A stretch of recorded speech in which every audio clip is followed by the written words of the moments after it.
the reason people spend time on forums, they spend time getting coaching, they spend time training at the lake for hours and hours and hours a week, is they want the shortest path to the best version of themselves on the water, because nobody's getting younger. Right.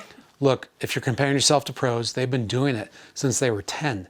Unless you have a time machine or a DeLorean, you can go back in time to when you're 10 and start training 2 sets a day, 5 days a week. You're going to have to find other ways to accelerate the process. And that's where moving in the gym properly to build strength, power, endurance, and stability and range of motion can significantly impact your skiing if you don't change anything technically on the water. Drum roll. Hey everybody, we're back with another FPM podcast. We're doing it a little bit differently this time. We're actually addressing kind of a big topic that we came across on the ball spray thread. But before we get to that, we want to first thank our sponsors. Wait, we don't have any sponsors. That's right. We're the sponsors. But that's cool, right? Because then you don't have to deal with ads, commercials in your face. Yeah. So here we go, FPM podcast. The question is, how strong do I need to be? That was the question. It started quite a big debate on the ball spray thread. So you're an expert, right? So can you what's your initial reaction to that question as it relates to the average water skier? How strong do they need to be? Well, this is going to go into the whole thing. So there's not just like a this strong is the answer, but I would say the first point to kind of take home with strength is try not to compare yourself, the average person, to the pros. And the reason for that is pros usually, of any sport or thing, usually are genetically gifted. They've got something a little bit above the average human. They also have spent, whether it was that specific sport or some other sport, they've spent their life trying to be the best at that. So that means lots of hours, lots and lots of hours. Early age. Since early age, yeah. So it's like... So like unless somebody has been skiing since they were 10 at a highly trained level, probably shouldn't be comparing yourself to a pro. Right. And again, I don't know all of the pro stories. I'd imagine there are some out there who didn't ski from the time they were 10 at the elite level, right? But they did something. They've always been an athlete, like the athlete for life kind of a thing. So at some point they've been training their body. The average person spends a lot of time sitting behind a desk. They have kids, they have mortgages, they have a lot of stress. Not to say that pros don't have that, but it's a little bit different ballgame, so you can't compare apples to oranges on that one for strength. If you're going to be one of those people and you're going to try to compete, or you're going to try to accelerate your potential, reaching your potential, accelerate the rate at which you improve on the water, what's one of the ways you can do it? Strength training. I would say this above anything else when it comes to being in the gym: have some guidance. Don't just go in there and wing a program or wing some exercises. Whether you're at your own gym and you hire a personal trainer that has good qualifications, or you have some other program out there that you join, or there's some, I think there's a few water ski programs out there that you can follow, hire a trainer, whatever it is you need to do, get some guidance. You wouldn't start water skiing without ever working with someone who was a water skier at some point that gave you some guidance, right? So the same thing. So I say that because risk of injury in the gym goes up if you've never done it before and you just start throwing weight around. So position, form, technique is above all the most important thing when you're in the gym. And then strength, you start adding weight, and that's how we get stronger and all of that stuff. So let's back up though and get to kind of back to the original intent of the question, which was somebody asked, how strong do you need to be? Meaning, as a skier, how strong do you need to be? And they were kind of trying to, I think, allude to how do we find out how strong the pros are in certain, maybe in benchmarks. So are there benchmarks that you can throw out that are kind of standard that everybody could do at home or at the gym to kind of just see where they are relative to where they might need to be? Yes, one of the standards I would say is that you can back squat and front squat your body weight. So if you've never back squatted or front squatted, please don't go try to throw your body weight on a bar and try to squat it. Big suggestions are going to be back squat your body weight. So body weight to strength ratio is a really, really big thing, and that was on that thread and spot on. Strength training isn't about getting big and being massive and having all this muscle. It's about being strong and powerful for your body weight. So body weight back squat, body weight front squat. I would say 1.5 times body weight deadlift. I would say be able for men 25 push-ups, women 15 push-ups, men 10 pull-ups, women 5 pull-ups. Be able to hold in a really strong, stable position a front plank and a side plank on both sides for at least a minute. With ease, like it shouldn't be a struggle to get there. If you don't have access to barbells, because that's a thing, a lot of people are like, I've got dumbbells at home.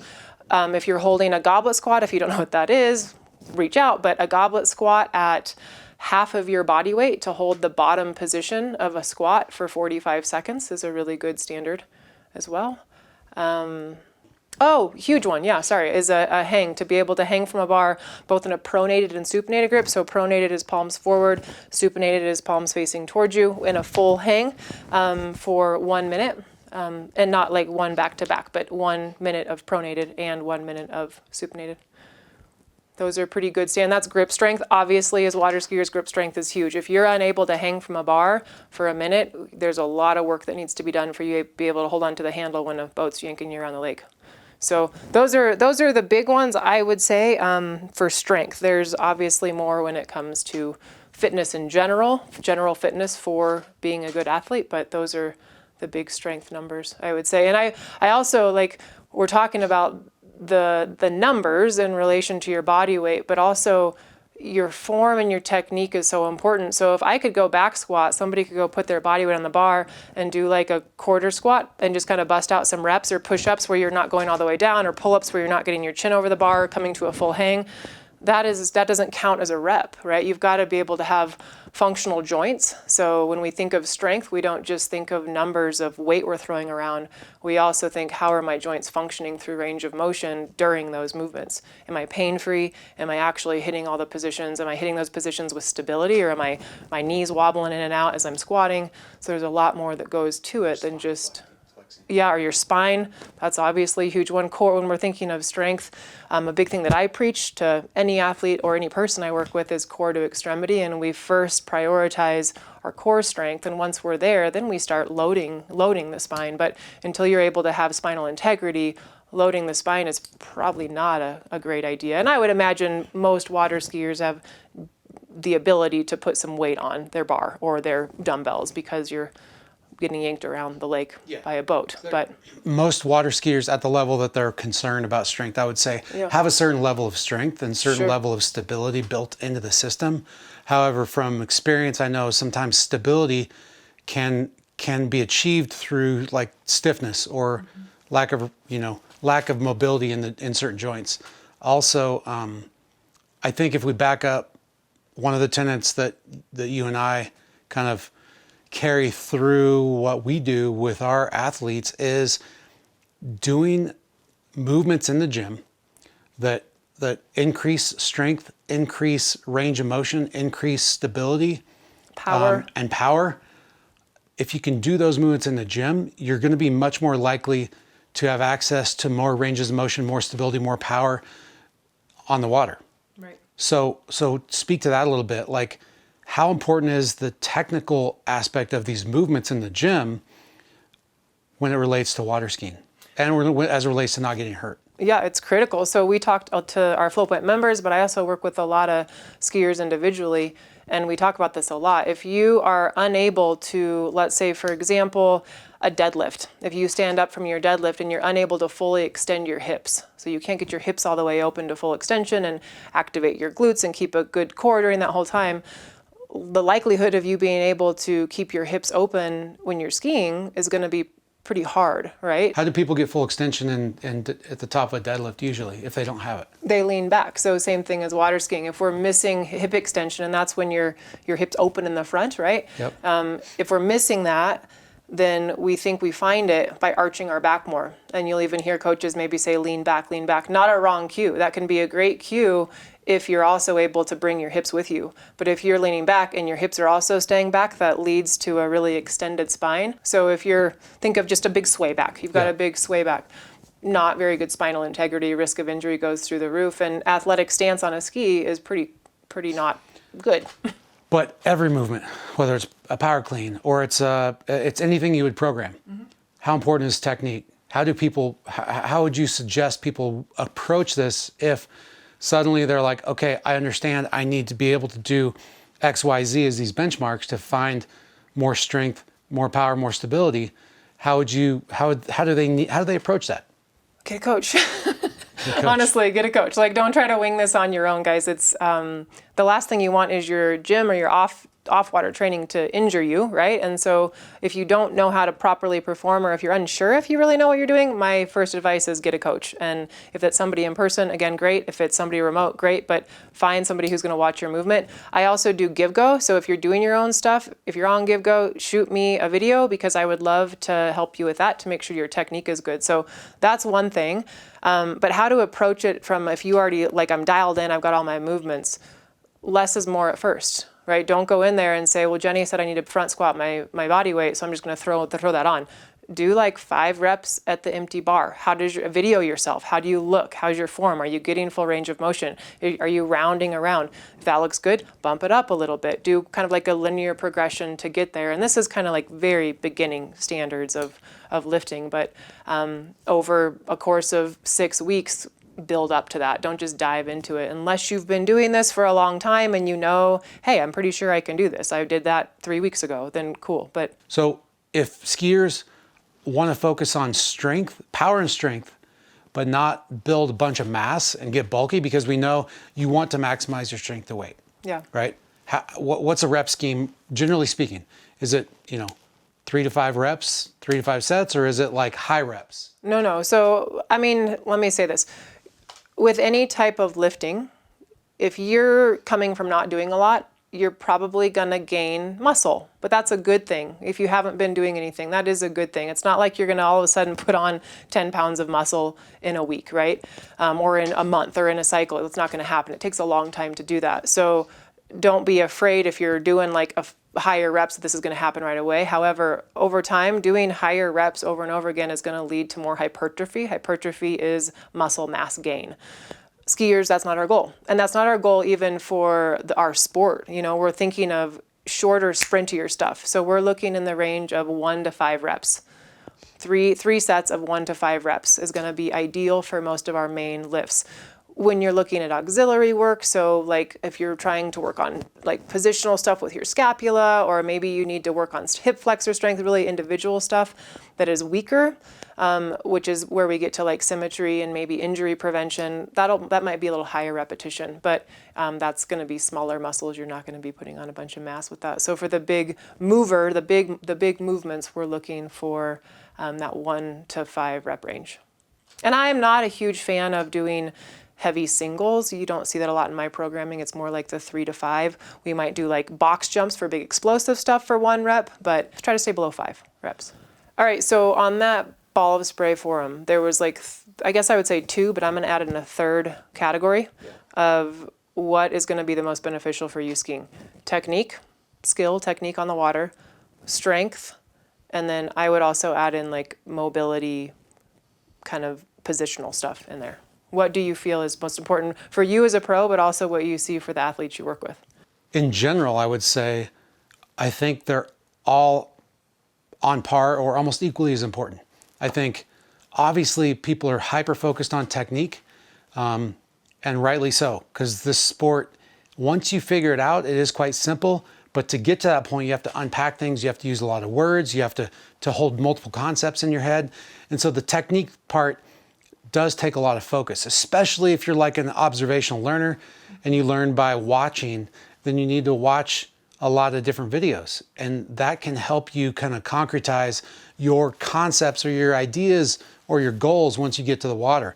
But as it relates to strength, and stability and mobility, if you don't have strength, you can't create stability. If you don't have mobility, you can't, and range of motion, you can't, as you know, you can't access different positions or recover from different positions. And you kind of have a small box or window to move within. And so technique becomes really hard to execute on. For instance, we talked about the deadlift. Trying to complete the top of a deadlift is much like kind of the athletic stance on the ski with some caveats, being able to open your hips. Mm-hmm. If you can't do that, you literally can't get into athletic stance. So one of our pro skiers on the FPM, on a flow point method, Allie Nicholson, has one of the best stances on the ski. Her hips are incredibly open, and therefore her skeleton's in alignment. She doesn't need a lot of strength. She is strong, she's scrappy, but she doesn't need a lot of strength because she can achieve that position without friction or without internal forces combating that or counteracting that.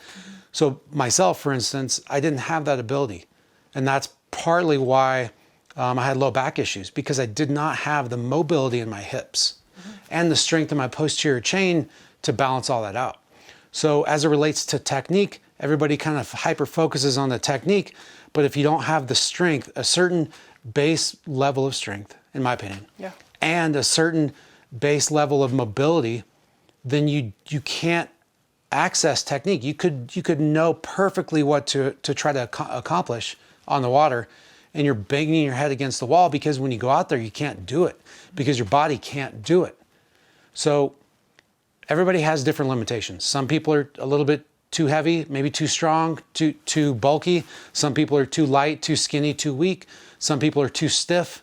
You got to know where you're at, right? Right. But from the technical standpoint, if we get hyper-focused on technique and we say, okay, what's the minimum level of strength I can get away with?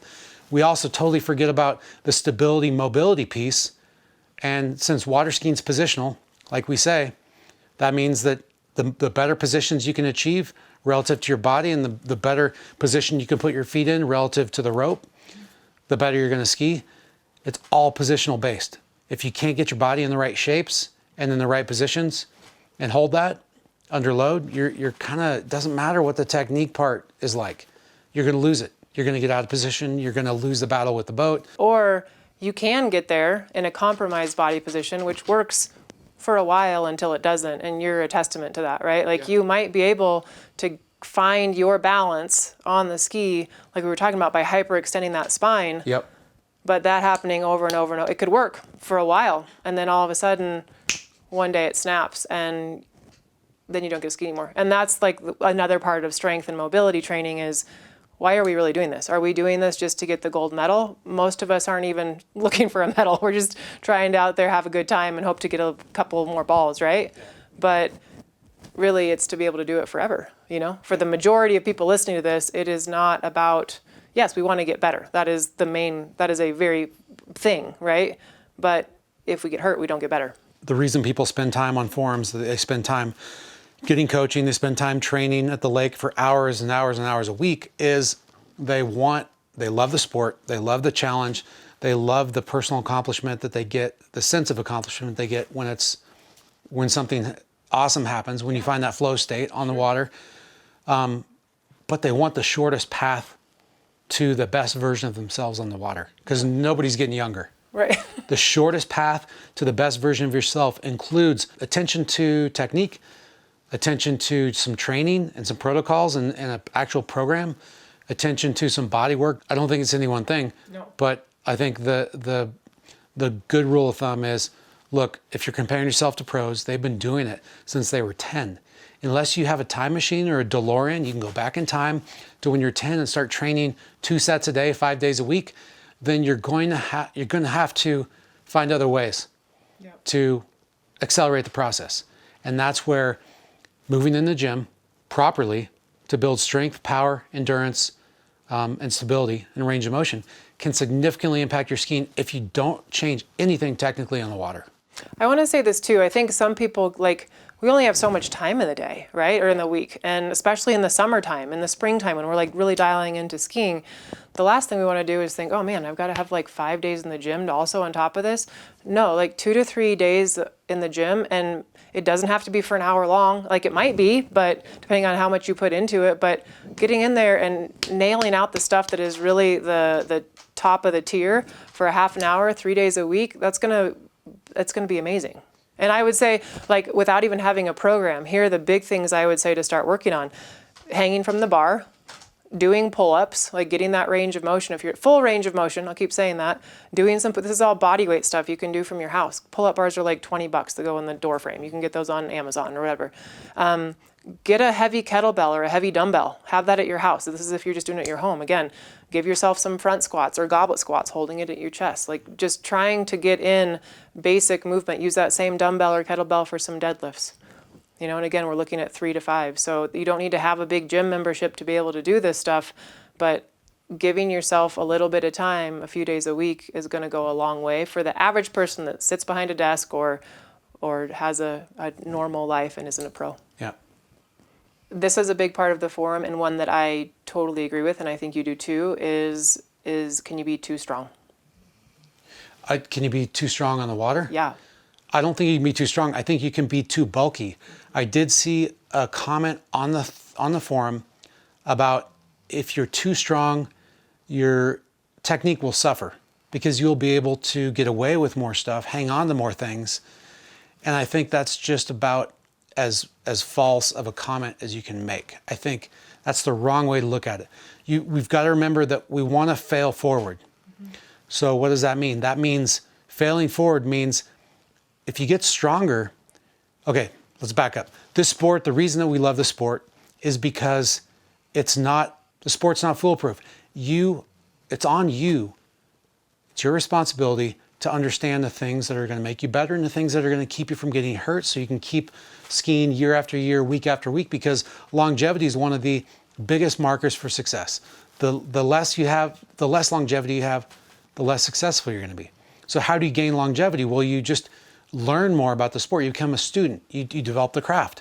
And what that means is you understand technique so that if you get stronger and you start to devolve because you're like, oh man, I'm stronger, and you can start to kind of pull on the boat more and whip the ski around and kind of get in positions and hang on to them, you immediately have to start turning on the technical side of your brain and say, wait, I know that's wrong. Even though I'm getting away with it and I just ran 32 off more consistently this last week than I ever have in my life because I had this phenomenal training program over the winter that got me really strong for my weight, that doesn't cut it. Right. Just because you're running more buoys doesn't cut it. You have to pull back 30,000 foot view once a day, once a week, and say, all right, how'd that feel? How'd that set feel? Check my journal. Did I feel good? Was I muscling? Was I skiing in rhythm? If you gain strength, you also have to pay better attention to your technique. Mm-hmm. But if you gain strength, your technique doesn't have to be as good as you get to your ultimate pass, because you can regain, hypothetically, you can regain position. The number one advantage almost all pro skiers have, elite skiers have, over the general population is they can recover quicker and better than every other skier. Sure. If you can recover quicker, it's less time standing on the ski improperly, pulling on the boat improperly, and it's more time standing on the ski in the right way and receiving load from the boat in the right way. Mm-hmm. That puts you on the right path, gets you back on the right path. I don't know, what do you think? Well, I mean, I think that everybody's goal in sport is to reach your highest potential. You're not going to reach your highest potential if you don't address all the carrots, right? So yes, you need to be strong, like you said. There is a point. There is too strong. There is a point, I would say, I shouldn't say too, like you said, too big. Once you've kind of reached this baseline strength and you can maintain that, that's the goal. Unless you have other goals, like you want to do a powerlifting competition, there's probably no reason to try to keep getting stronger and stronger and stronger. You are strong enough. Maintain that strength, which means you're going to have to continue to train and dial in your technique. Yeah. Right? So it's all of it. Can we go back to those 3 buckets though? Because I feel like hierarchically, skiers are like technique is almost like number 1, mm-hmm. which rightly so. It's hard. It's hard to understand the sport. Strength is number 2, I would say. Mm-hmm. And on that thread, it was kind of technique and strength. But the third one wasn't really talked about hardly at all. Maybe once, a mention. Right. And I think that's the most important one. So I want to I've said this before in some of the stuff we've done, mobility is what he's talking about. Mobility is the ability to voluntarily put yourself into a range of motion. So not having an extra weight that's like pushing you down or have someone pushing on your hips, like voluntarily being able to get there. Most people, including myself, and I work on this, we're missing some of that in some of our joints. And so that, I would say, is number 1. Yeah.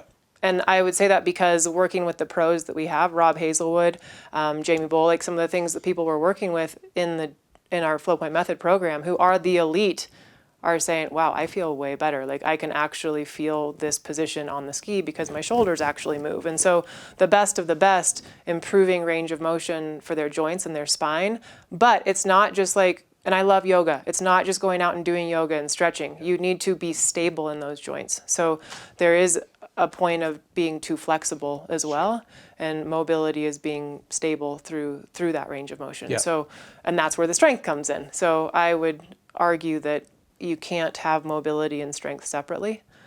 They have to go hand in hand, and you're the pro on the technique and where that lies. But it's individual. Like again, it's not. It's going to be an individual approach there. Generally speaking, I'd say most people are probably the weakest on the mobility, stability, and kind of then strength, and then because people know they need to train and they're doing their own things, and then technique. We've established like, look, mobility, stability, strength, technique, kind of three main buckets. Technique, in my opinion, is two parts. It's the conceptual understanding, or kind of like the bodily. I don't want to say conceptual because some people don't think, they don't get so heady, they more feel the concept through their body, or the idea that they think they want to feel through their body, which is that's part of it. Right. Concept, or have that innate feeling. Number two, part of technique is being able to execute it. It goes back to that mobility, stability thing. If you can't get your body in the right shapes at the right times, and you don't have strength through that range of motion or those shapes, you're kind of screwed. Yeah. Can't achieve. You can't utilize that technical understanding because you just simply can't achieve it or execute that in the physical world. So the next thing that goes with that, though, is power. A lot of people talk about power. Part of what you train ad nauseum in the gym with people is developing strength, stability, and power, explosiveness. The definition of power is being able to do a certain amount of work in a certain amount of time. If you can do 100 watts of work in 2 seconds, or you can do 100 watts of work in 1 second, you're going to be able to generate more power if you can do it in less time. So if you can get from an out of position state as a skier, where the boat did work on you, you finished the turn, you've got compressed, your ski's pointed at 90, the boat's trying to pull you down course, and your ass is back, and the load's on you already. If you have to just stay there because you don't have the strength to do anything, you're going to get less to center line. You're going to have less ability to correct position. You're going to have less ability to take that load from the boat, turn it into direction towards the wake. If you can instantaneously do work on the system and push your feet back away from you as you regain position, suddenly you're in a better position, you're recovering, you're back on the line you want to be on. What did it do? It took more power. And I think that's a big thing that we don't talk about. Strength is one thing, power is totally different. The ability to use your power and be balanced and athletic when you do it is very key. It's very key. If you can't train that in the gym in a controlled environment, you're going to be less likely to just be able to nail it on the ski. When the ski's moving, the boat's moving, the water's moving, your fin's in the wrong spot, maybe that day, whatever. And that's a big thing that we talk about is like when you're behind the boat, you've studied all this technique, you've seen it, you've felt it, you're going out there to try to do it. There's a lot of factors happening, right? When you're in the gym, it's a lot more controlled setting where you can work. Obviously, it's not the exact same position, but you can work those mechanics that you need and develop that power that you need in a controlled setting. And I would also say one thing we haven't said with all of this, I'm just using your example of getting out of position, the reduced risk of injury. That is maybe the biggest thing, right? For sure. When you get in that position, ass back, skis going one way, boat's pulling you the other way, if you can't get your hips back up and recover your position, risk of injury is through the roof. Yep. And that longevity piece goes out the window. Yeah. So yeah, strength, mobility, stability, all that has to play into that ability to not get hurt and to correct imbalances in the off season. So back to the strength thing. How strong do I need to be as a skier? I'll say it again, kind of what I said in the beginning. These are kind of standards that I have used with water skiers I have worked with. And I should say athletes in general, this is just kind of a standard. This is a good standard for just being a functioning human, is to be able to hang from the bar in a pronated, so palms forward, grip, full hang for 1 minute. Same thing, supinated for 1 minute. be able to do 10 pull-ups if you're a male, 5 pull-ups if you're a female, and that's a little bit more specific to water skiers because that strength is really important. Be able to do 25 push-ups with good position if you're a man, and to do 15 if you're a woman. Back squat, body weight, front squat, body weight, deadlift 1.5 times body weight. I didn't say this, Bulgarian split squat, if you know what that is, single leg strength, which is very important for water skiers, unilateral strength, one side, left and right evenly, to be able to Bulgarian split squat 1/3 of your body weight in each hand is a big one for me. We didn't even talk, like that right there, you guys, strength asymmetry. Water skiing is an asymmetrical sport, so it's so important to train unilateral. I'm talking about basic strength for back squats, front squats, that's bilateral, that's 2 legs, right? Really important to train unilateral so that your back leg isn't way wicked stronger than your front leg. And that's just, again, comes to injury prevention and being the best well-rounded athlete that you can be. So say somebody takes these benchmarks and they go into the gym and they want to test. And they try to creep up. Don't go straight to body weight squat, front or back. Don't go straight to 1.5 times your body weight on deadlift. Try to see where you're at. But if they are missing something, can they just send you a GiveGo of like 2 or 3 of the movements so they can get some input on what they need to improve to be able to get stronger, better technique? Please send it to me. But I will say this, please don't send me like 3 movements in one GiveGo where you tape them together, because that's impossible to coach. Give me like 3 or 4 or 5 reps of one movement, ideally from like a front 45-degree angle so I can see, or video from the front, video from the side. Send it to me and I'd be glad to give you feedback on that. It's huge, guys. Your position is just like on the water. You're talking about technique, right? Your technique off the water is just as imperative so that you know that you're actually training appropriately and safely. Hey, I think we've said a lot. Is there any way you want to finish this? Anything you want to say to finish this off for folks? Yeah, I would just say... Remember, these people are batshit crazy about water skiing. I know, okay. I've worked with all of you. Yeah. There are a lot of you. Yeah, which is great. Which I love it. I love how passionate you are. That's our people, but Yeah. just remember that. Keep that in mind. So any closing remarks for them? I do have one. Like, the way you're going to become a good water skier is to water ski.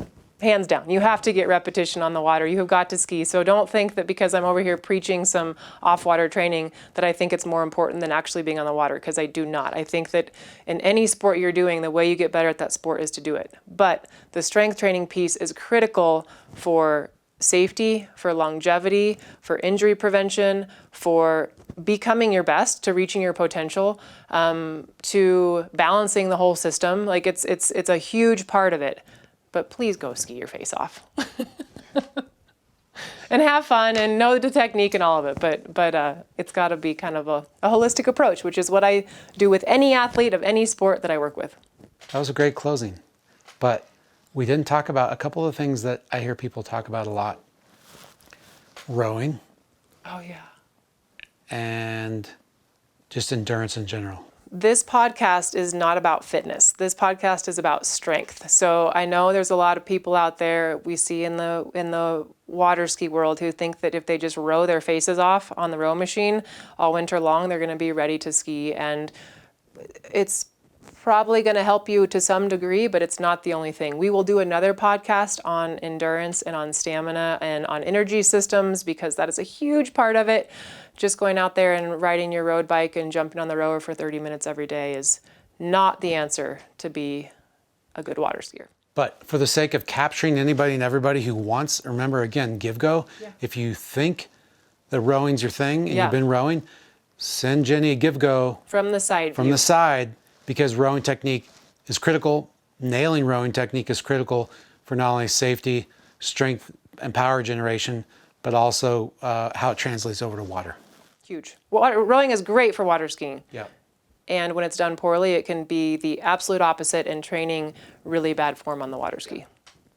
Okay. Okay. I think that's it. I think that's good. We did it. Yeah, let's just let people go on with their day now. Yeah. Go do a push-up or pull-up or something. That's fun. Okay. Cool.